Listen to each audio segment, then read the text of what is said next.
ruang pertandingan dalam keadilan ini sentiasa terbuka.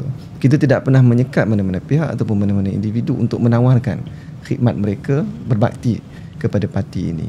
Mungkin saya fikir kemenangan ataupun saya masuk bertanding ini, tidak ada pertandingan itu, sebenarnya kalau tanya saya peribadi, expectationnya itu is very high.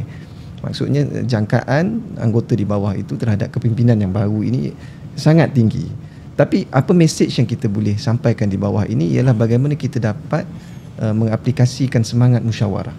Ini juga sebahagian daripada demokrasi yang kita amalkan. Demokrasi itu tidak bermaksud sentiasa ada pertembungan, tetapi bagaimana kita mengurus dan juga mengolah persetujuan. Dan ini adalah merupakan bagi saya mandat yang diberikan khusus daripada anggota di kalangan Angkatan Muda Keadilan untuk melihat bahawa kerana sebelum daripada ini kita telah berjaya consolidate, menyatupadukan anggota di kalangan Angkatan Muda Keadilan, kerana kita percaya dalam keadaan sekarang ini bukan lagi masanya kita terus bertembung di antara satu dengan yang lain, tetapi kalau kita dapat cari titik pertemuan, persamaan di antara satu dengan yang lain, itu adalah lebih baik dan lebih wajar untuk kita laksanakan pada waktu dan ketika ini. Tidak semua, tetapi kita cuba tengok ruang-ruang yang ada itu, kalau kita boleh consolidate dan kita cari jalan ke arah itu.